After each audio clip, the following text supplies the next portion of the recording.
vamos a ver pues un poquito también lo que ustedes ya han visto en la parte ósea.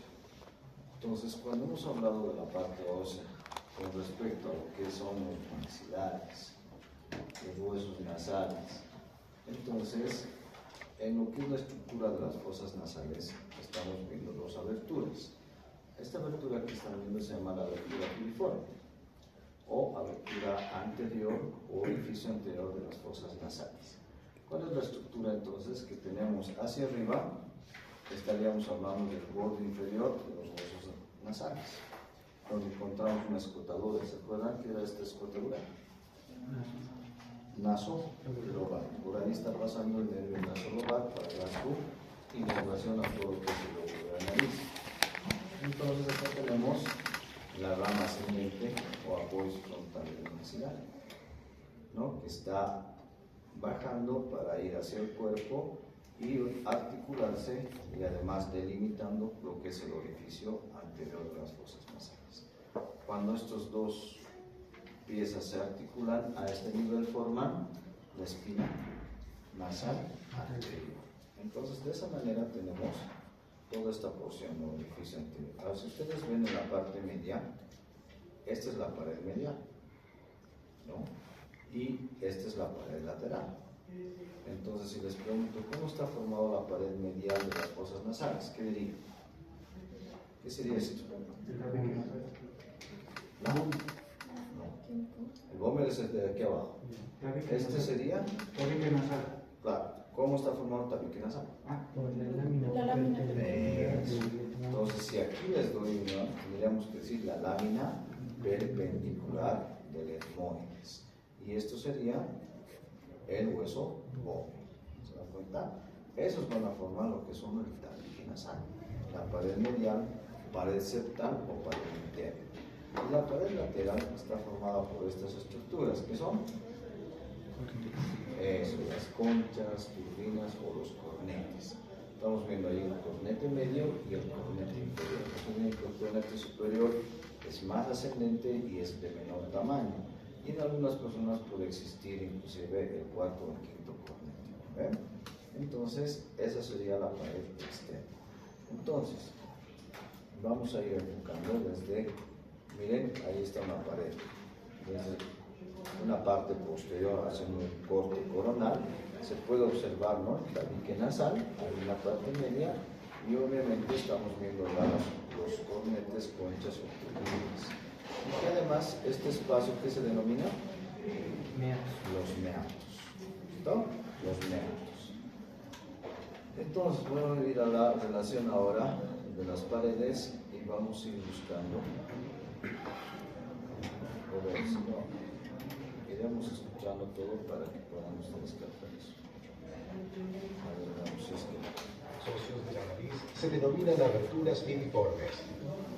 En su interior hay dos cavidades nasales, la derecha y la izquierda, separadas en la línea media por el tabique nasal. Para una mejor observación, dividiremos el cráneo en el plano frontal a lo largo de esta línea.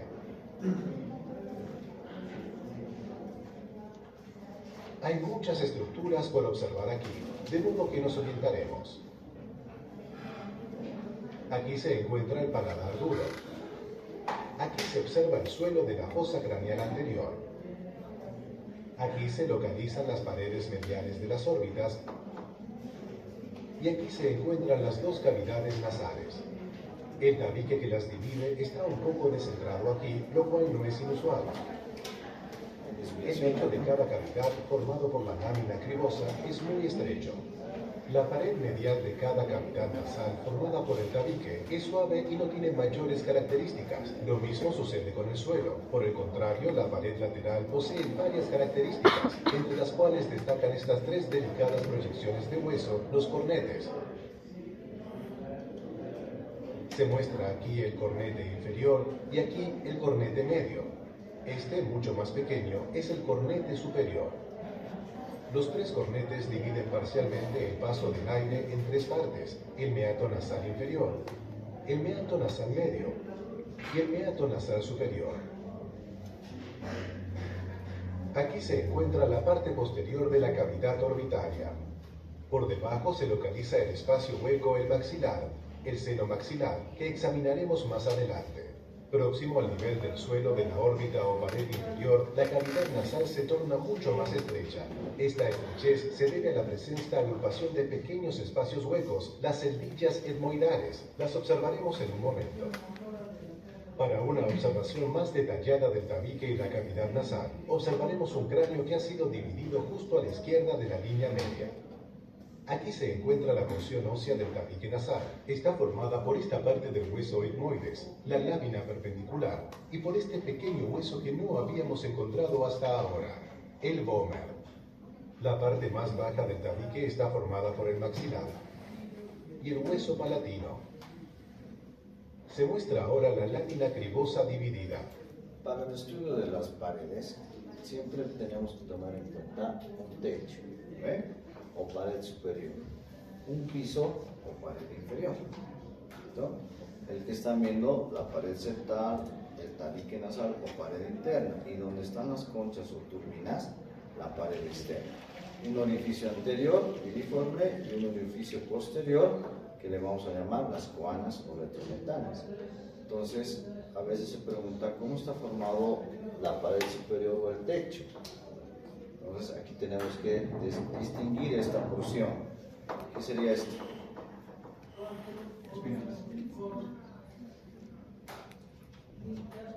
¿Qué hueso es este? El hueso nasal. Luego viene la espina nasal del frontal. Luego viene la lámina cribosa del etmoides. Y por último, el cuerpo del esfenoides. El cuerpo del esfenoides, donde se encuentra esta estructura que se denomina el seno esfenoidal. ¿Están tocando? ¿Dónde se encuentra el seno esfenoidal? ¿Dónde se encuentra? ¿Qué dirían? Seno esfenoidal. En las alas mayores, menores, pterigoides, cuerpo. ¿Qué cara? La cara anterior. Entonces, estamos viendo acá la cresta esfenoidal anterior. Entonces, todas estas estructuras forman parte de lo que es el techo de las fosas nasales. Si nos vamos hacia abajo, estaríamos en el piso. ¿Y el piso por quién estará formado? La apófisis palatina del maxilar y la lámina horizontal del palatino. ¿Listo? Entonces tienen que denominar con esas, así, con ese nombre. Si me dice maxilar superior, y el maxilar tiene muchas cosas. El palatino tiene hartas cosas, Entonces lámina horizontal del palatino y apófisis palatina del maxilar en sus caras superiores, porque sus caras inferiores forman parte del paladar óseo. Ya tenemos superior e inferior.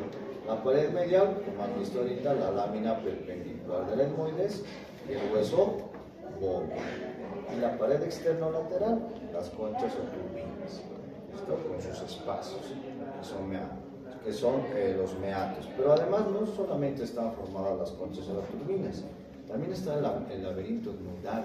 ¿Recuerdan el laberinto etmoidal? Si nosotros extraemos el cornete medio, que es el más voluminoso, ahí adentro está el laberinto.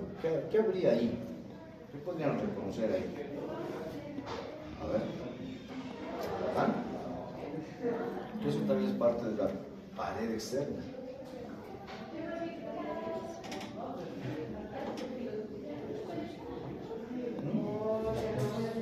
Bien, la pus muciforme, la mula etmoidal, la trabécula celular, el surco celular. Eso es parte del laberinto etmoidal. Pero para eso tendríamos que sacar el cornete medio. O cortar el cornete medio para ver el laberinto etmoidal. ¿Qué más está ahí? La lámina vertical del palatino, con sus crestas turbinales. La apófisis frontal del maxilar, con sus crestas turbinales. El umbris con su cara interna, ¿se dan cuenta? Todo eso forma parte de la pared externa. ¿Ya?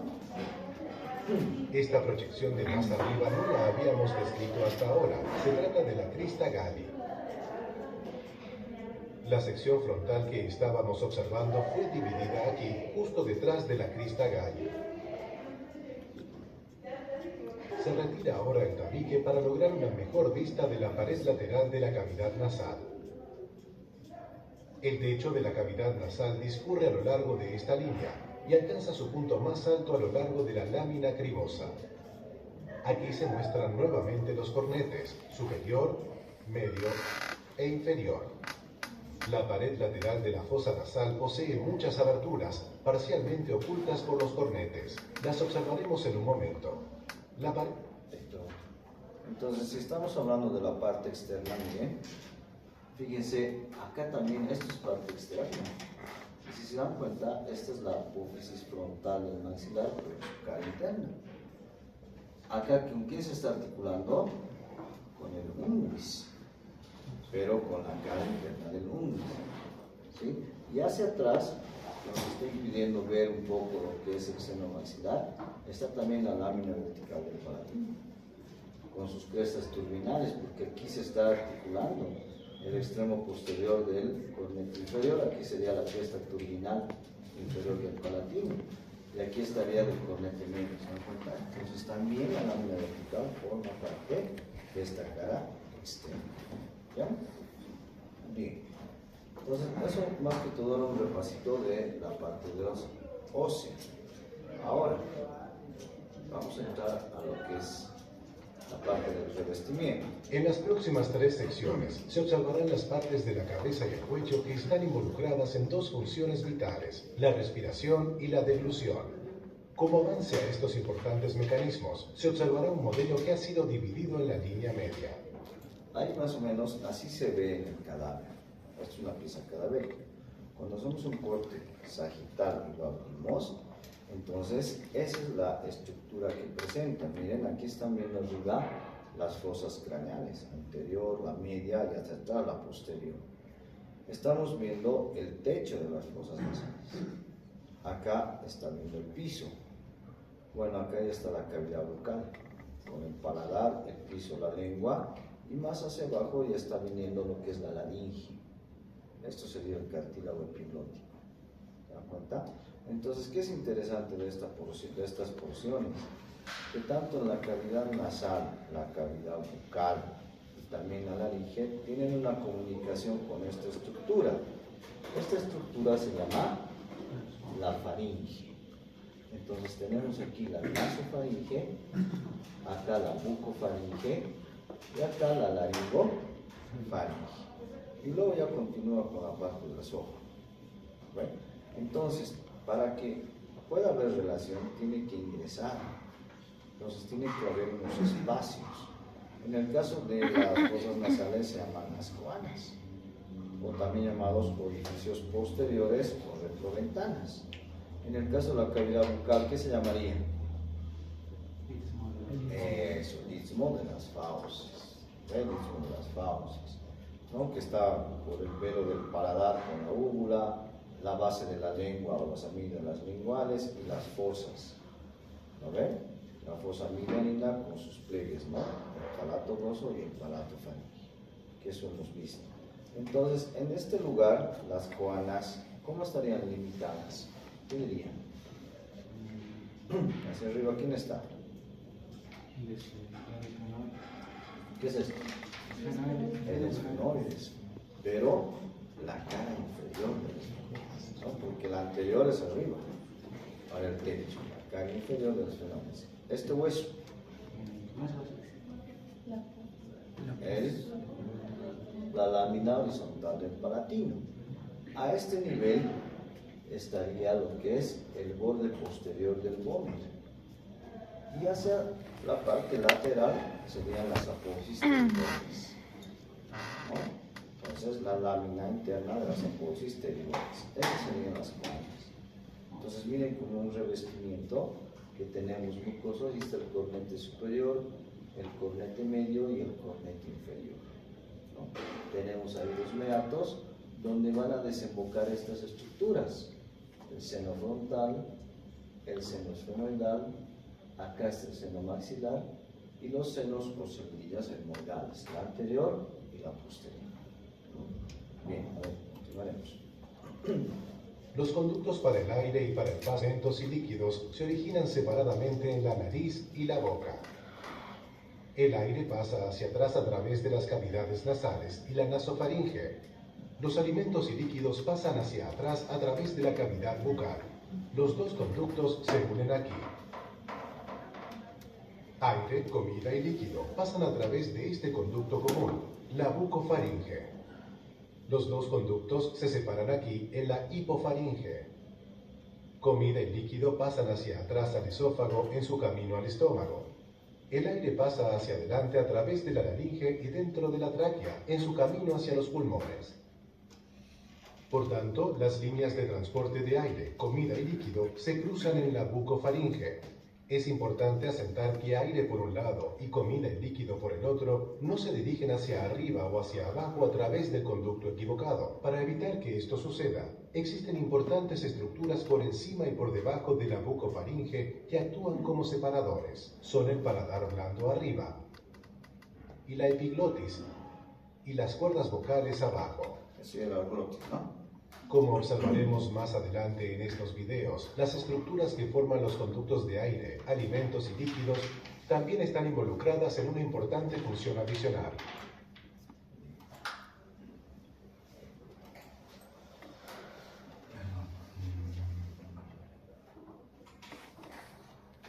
Huesos de la cara que rodean la cavidad nasal, el hueso frontal, el maxilar, el esfenoides y el etmoides son más o menos huecos. Los espacios huecos en estos huesos contienen los senos paranasales, los cuales se encuentran llenos de aire en el cuerpo vivo y sano. Todos los senos paranasales se comunican con la cavidad nasal. Para observar las cavidades de los senos, veremos un cráneo en el que se ha retirado parte del recubrimiento óseo de los senos. Aquí se muestra la cavidad para el seno frontal derecho. También hay uno izquierdo al otro lado de esta división. El seno frontal se extiende hacia arriba, por detrás de la parte baja de la frente. También se extiende de forma variable hacia atrás, entre el techo de la órbita o pared superior y el suelo de la fosa craneal anterior. Para lo que es anexos a lo que es las fosas nasales, hablamos de los senos paranasales. ¿Está? Entonces, los senos paranasales obviamente coinciden con los huesos neumáticos. Entonces, el frontal, aparte de ser un hueso plano, va a ser un hueso neumático porque justamente aloja al seno frontal. ¿Qué otro hueso neumático hay? El seno maxilar, fundamental para la odontología. Entonces, a eso se llaman los senos maxilares, los senos esfenoidales y los senos etmoidales. O la característica que tienen a los senos etmoidales se llaman celdillas. O sea, hay anteriores y hay posteriores. ¿Ya? Ahora, ¿qué siempre es lo que se pregunta? Las relaciones que tienen los senos. A ver, ¿qué relaciones tendrían el seno frontal? Como están viendo acá. Superiormente, ¿qué estaría? ¿Qué hay arriba? La fosa cerebral anterior. Esa es la relación importante que tiene, ¿no? El seno frontal. Entonces está relacionando con la fosa cerebral anterior. Hacia abajo.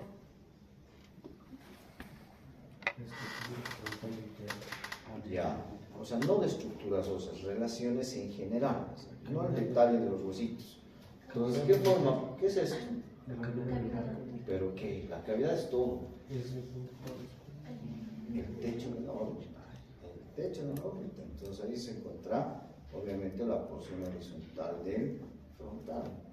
Entonces, esas relaciones medialmente y lateralmente.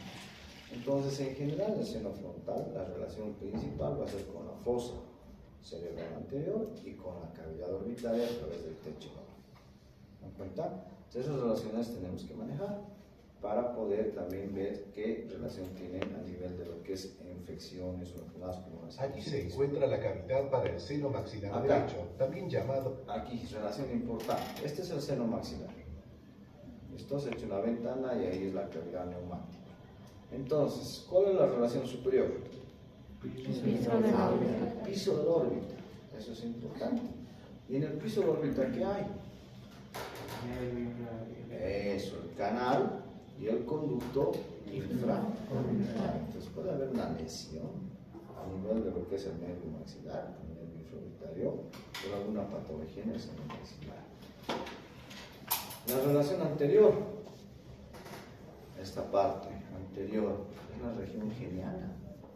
Entonces acá hay una relación. La posterior, donde está la tuberosidad del maxilar.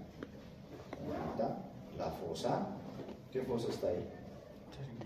Pterigomaxilar. Y si ustedes se dan cuenta, hay estructuras en la fosa pterigomaxilar. Está pasando por ahí las ramas del ganglio del nervio maxilar, el ramo esfenopalatino. Y ahí en el trasfondo está también el palatino, en las arterias esfenopalatinas. Son estructuras muy importantes. Ahora miren hacia abajo.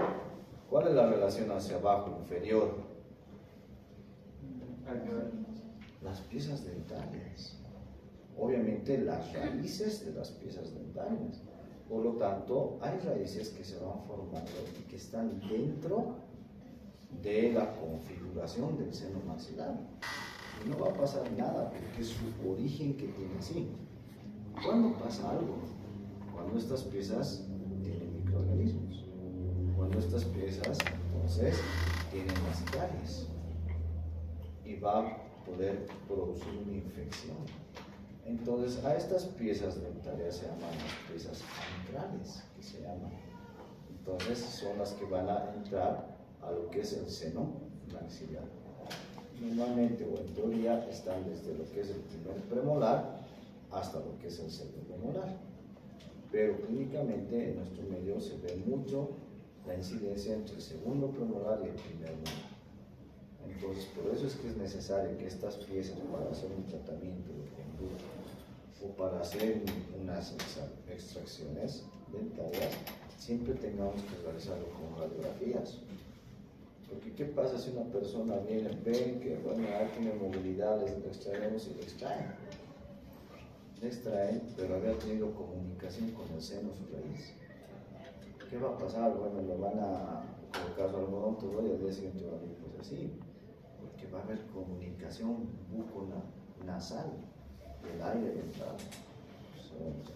Entonces hay que ver si hay esa comunicación para poder poner un material biocompatible y hacer una sutura para que no ingrese eso, ¿no? Entonces es muy importante la relación a nivel de lo que es el seno maxilar, ¿ya? Antromaxilar, hacia atrás. Se extiende hacia el área del maxilar que limita la fisura pterigomaxilar. Se extiende hacia abajo casi hasta la raíz del molar y premolar superiores. La pared medial del seno maxilar es también la pared lateral de la cavidad nasal. La pared interna con las fosas nasales. Su techo forma gran parte del suelo de la órbita o pared superior.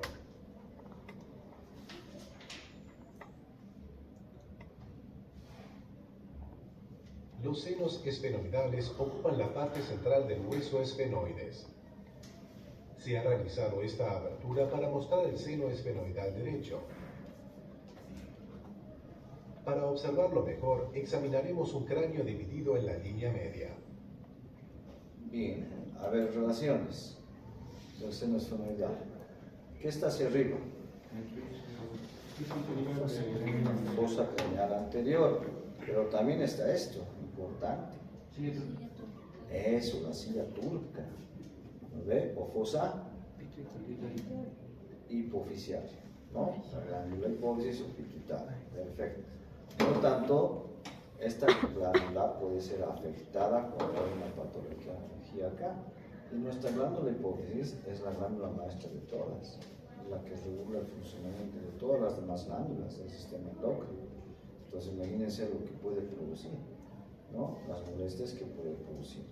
Hacia la parte anterior, las fosas nasales. Por eso que el seno esfenoidal tiene que desembocar en las fosas nasales. En la parte inferior, ¿qué estaría en la parte inferior? Exactamente, ¿bien? La nasofaringe. Y en la parte posterior, ¿qué hueso es este? Esto es el tribus, ¿verdad? ¿Qué ¿Qué hueso es? El occipital, la parte postbasilar del occipital, cuando se unen forman el canal basilar de Phillips. Entonces son relaciones que tenemos que también tener en cuenta. Ahora, si ustedes recuerdan, en la parte lateral de la fosa hipoficial, ¿qué hay? En las caras laterales, que aquí está un poco segmentado, pero sí se relacionaría a este lado.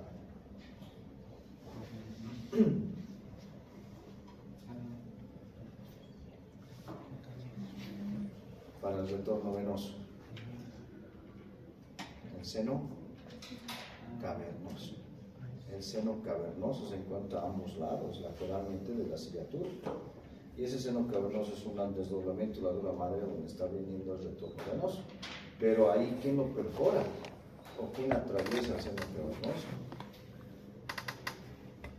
La carótida interna, el tercer par craneal, el cuarto par craneal, el sexto par craneal, y del trigémino, el primer par craneal oftálmico. El nasal, frontal, lagrimal, índice. Entonces lo que podría producir es, ¿no?, las lesiones que podría producir. Aquí se muestra de nuevo el seno esfenoidal derecho. Por encima del seno esfenoidal se encuentran el suelo de la fosa craneal anterior y la silla turca. Por detrás se encuentra la porción basilar del hueso occipital. Por delante del mismo se encuentra la parte alta de la cavidad nasal. Y por debajo el techo de la nasofaringe. Y en el techo de la nasofaringe Finalmente están unas glándulas, ¿ve?, que forman el anillo linfático de Waldeyer. Entonces están las amígdalas faringes. Con la tuba están las amígdalas tubáricas. Con la cavidad bucal hemos visto las amígdalas palatinas. Y en la base de la lengua las amígdalas linguales. Todo eso forma el anillo de Waldeyer, el anillo linfático. nos dirigimos al frente para observar la agrupación de pequeñas cavidades que contienen las celdillas etmoidales, colectivamente denominadas seno etmoidal. Se extienden justo por detrás del conducto nasolagrimal, hacia atrás a lo largo de la pared medial de la órbita. Como ya hemos observado, las celdillas etmoidales se encuentran entre la pared medial de la órbita y la pared lateral de la parte más elevada de la cavidad nasal.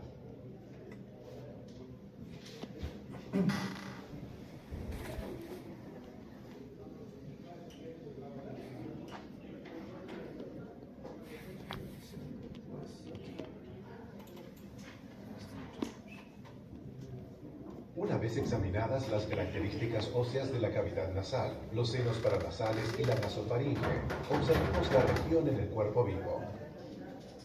Comenzaremos con la entrada de la vía aérea que forma un rasgo tan característico de la cara, la nariz externa.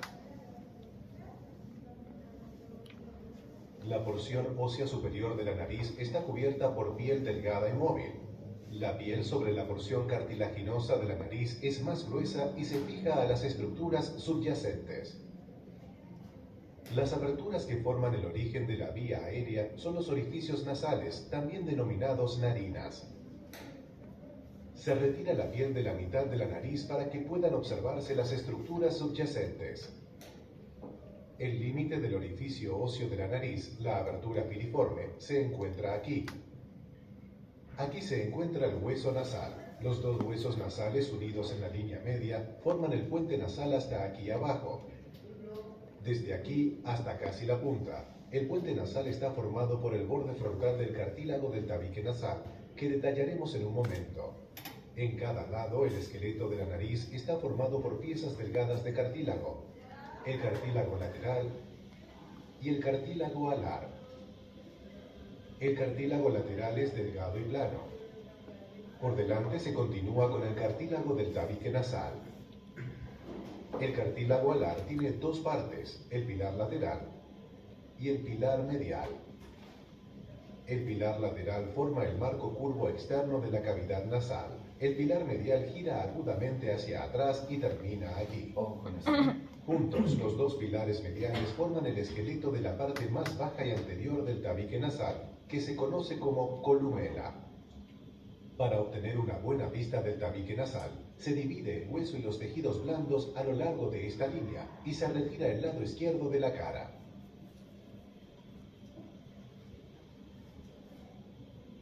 Se muestra aquí el tabique nasal. Antes de observarlo, orientémonos. Aquí se encuentra la fosa craneal anterior. Aquí se localiza el hueso palatino o paladar duro y el paladar blando extendiéndose por detrás de este. Aquí se encuentra la cavidad bucal y aquí la abertura de la cavidad nasal derecha. Por detrás se encuentra la nasofaringe, que observaremos en un momento. El tabique nasal se extiende desde aquí detrás hasta aquí más adelante. Esta pequeña parte del tabique está cubierta con piel. El resto está cubierto con esta capa de membrana mucosa. Se retira una pequeña parte de la membrana mucosa para poder apreciar su grosor. La parte más elevada del tabique es el área olfatoria especializada. Contiene algunas de las fibras y terminaciones nerviosas del nervio olfatorio, que son los receptores sensitivos para el sentido del olfato. Ahí es donde se organiza o se origina en todo caso el primer paro craneal. Entonces a este nivel le llamamos lo que se denomina la mancha amarilla. Ahí hay células bipolares que van a formar los filetes nerviosos del primer paro craneal y estos van a atravesar lo que se denomina la lámina cribosa. Atraviesan y en la lámina cribosa se va a asentar o se va a asentar su ganglio, el ganglio del primer paro craneal, ¿qué se llama? ¿Bulbo olfatorio? El bulbo olfatorio es el encargado de captar el estímulo del olor.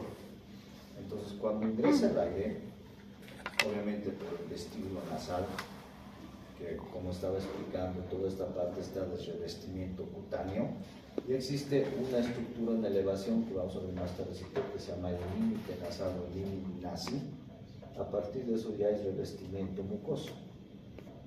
¿Se dan cuenta? Ingresa y se dirige a estas células especializadas a nivel de la porción superior, donde se llama la mancha amarilla. Entonces, llega ahí y se estimulan esas células para formar los filetes nerviosos y estos atraviesan lo que es la lámina cribosa. La lámina cribosa entonces del etmoide sirve para que pasen por ahí los filetes nerviosos del primer paro craneal y van al ganglio que se denomina el bulbo olfatorio. Ese es el encargado de servir el estímulo de lo que estamos percibiendo, del estímulo del olor. Y desde ahí, a través de una cintilla, la cintilla olfatoria, tiene que llegar al rinencéfalo. ¿Me dan cuenta? Esa porción está en lo que es el cerebro. Y en esa parte, en el rinencéfalo, está relacionado con el que es el sistema límbico. Y ese sistema límbico es nuestro sistema de las emociones. Entonces es por eso que también por la vía de la olfatoria, cuando captamos, nos podemos acordar algo, ¿no?, que sea positivo o negativo. Entonces, ¿por qué? Porque va al sistema límbico y son nuestras emociones. Entonces, cuando ustedes pasan por un lugar y sienten un olor a algo, ¿no?, que sea rico, que les recuerda, les puede recordar a lo que cocina su abuelita, su mamá, todo. Entonces, a nivel emocional. O algo negativo, gracias a eso recuerdan algo negativo y obviamente nos escapamos de ahí. ¿Se dan cuenta? Entonces, eso es la parte de la vía olfatoria del primer paro craneal. ¿Ya? Interesante eso. La lámina cribosa, a través de la cual discurren las fibras del nervio olfatorio, se encuentra a este nivel. Ahora se retira toda la membrana mucosa del tabique para poder observar el cartílago y el hueso subyacente. Esta parte del tabique es hueso, como ya hemos observado. Esta parte está formada por el cartílago del tabique nasal. Este modelo en concreto presenta un defecto inusual en el cartílago, aquí. Más adelante, el cartílago del tabique nasal forma el puente de la nariz hasta aquí abajo. Después se extiende hacia abajo y hacia atrás para insertarse en esta prominencia ósea en el maxilar, la espina nasal anterior. Ahora se retira todo el tabique nasal para poder observar la pared lateral y el suelo de la cavidad nasal. El interior de la fosa nasal, de arriba hasta el borde inferior del cartílago lateral que se encuentra aquí, se conoce como vestíbulo nasal. Está cubierto con piel. Ahí está.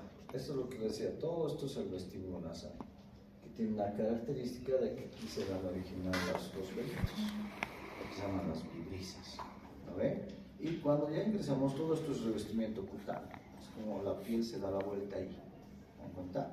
Entonces, esta porción, esta elevación ya se llama límite nasal, límite nasal. Y a partir de eso ya se encuentra todo este revestimiento, ¿no? La mucosa nasal, revestimiento nasal, o especializada olfatoria o pituitaria, que está cubriendo, como están viendo acá, están viendo la cara externa de las fosas nasales, ¿no? El cornete inferior, el cornete medio y el cornete superior. Y además están viendo los espacios, meato superior, meato medio y meato inferior. Es en estos meatos donde van a desembocar los senos paranasales. En el caso del seno frontal que estaría acá, ¿dónde desemboca? En el meato medio. ¿Junto con quién? Con el seno maxilar y también las celdillas o los senos etmoidales anteriores. En el meato superior desemboca el seno esfenoidal y las celdillas etmoidales posteriores. Y acá en el meato inferior, que están viendo justo acá, ahí se encuentra la desembocadura del conducto lacrimo-nasal. ¿Verdad? Entonces, esa situación. Ahora, pasando a la nasofaringe, obviamente esto tema es de faringe, pero en oído lo hemos visto, porque esta es la desembocadura. Este es el orificio faringotimpánico. Y si ustedes recuerdan, el faringotimpánico tiene una porción cartilaginosa, la tuba auditiva, ¿no? Entonces, esa porción cartilaginosa viene y rodea, ¿se dan cuenta? Y este orificio se encuentra en la nasofaringe por detrás del cornete inferior. Y va a formar los pliegues o pilares, ¿ven? Este se va a llamar salpingo palatino y este va a ser el salpingo faringio. Y hacia arriba, el torus tubárico. Torus tubárico, salpingo palatino, salpingo faringio. Y la parte de acá se llama el torus levatorio con el paladar. Entonces así está delimitado ese orificio en la nasofaringe. El resto de la cavidad nasal está cubierto con membrana mucosa. Aquí se encuentran los cornetes superior, medio e inferior. La membrana mucosa que los recubre es rica en glándulas mucosas y en vasos sanguíneos. Las complejas superficies de los cornetes cumplen importantes funciones de humidificación y calentamiento del aire inspirado. Esta área olfatoria, así como el área correspondiente en el tabique, contiene fibras nerviosas del nervio olfatorio y terminaciones nerviosas. Humidificación y calentar el aire que ingresa, esa es la función clara que tiene. Todos los senos paranasales y el conducto nasolagrimal desembocan en las fosas nasales. Para observar sus desembocaduras en las cavidades nasales, se retiran los cornetes. El cornete inferior estaba aquí. Por debajo de este punto se encuentra la desembocadura del conducto nasolagrimal. Por debajo del cornete medio, que estaba aquí, hay un surco profundo denominado hiato semilunar. Para observar el curso del hiato, se retira su borde inferior con este hilo. El hiato semilunar conduce a una estrecha cámara lateral irregular denominada infundíbulo, el cual recibe los senos frontal y maxilar. En ocasiones, las vías aéreas más anteriores también desembocan en el infundíbulo. A veces, como en este caso, desembocan separadamente por debajo del cornete medio. Aquí estaba el cornete superior. Las celdillas etmoidales más posteriores desembocan por debajo del cornete superior. El seno esfenoidal, que es esta cavidad, desemboca en la parte más elevada de las cavidades nasales, el receso esfenoetmoidal. Aquí se encuentra la cavidad del seno frontal, en un modelo diferente. La desembocadura del conducto frontonasal se encuentra por detrás aquí. Para observar las otras cavidades de los senos, observamos desde la sección en la cual se han retirado todos los tejidos blandos faciales. Aquí se encuentra la cavidad del seno maxilar, abierta desde adelante. La desembocadura desde el seno dentro del infundíbulo se encuentra aquí arriba en la pared medial. Aquí se encuentran las celdillas etmoidales. La lámina papilácea ha sido retirada. Esta abertura ósea en la pared medial de la órbita también expone el infundíbulo.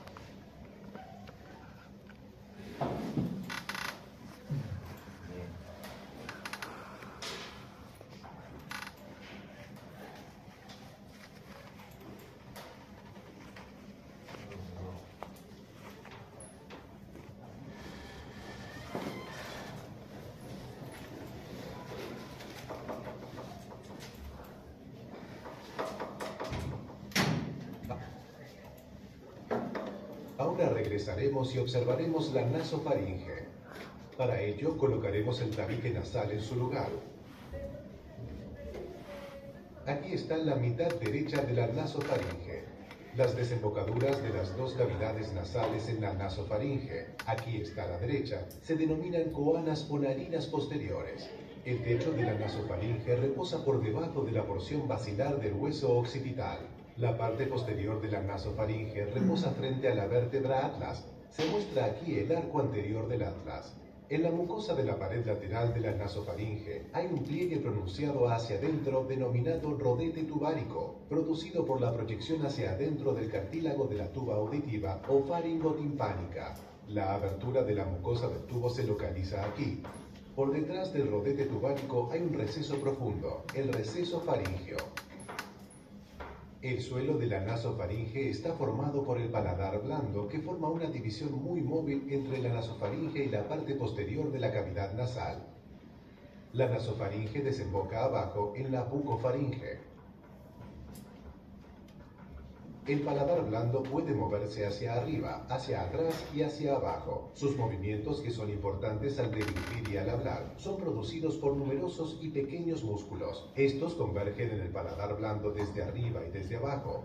La mayoría de estos músculos se insertan sobre una hoja de aponeurosis, similar a un tendón, que ocupa esta parte del paladar. Bien, hasta ahí entonces lo que es el repasito de lo que es fosas nasales, ¿ya? A ver, obviamente acá no se ha podido observar mucho lo que es la irrigación e inervación, pero sobre todo eso tenemos que ver con lo que es el nervio olfatorio, obviamente, que es el primer par craneal, que esa es la parte sensitiva que tiene este órgano, y también la inervación de toda esta porción va a ser por el nervio trigémino, a través de su nervio. También esfenopalatino, también lo tienes que ver.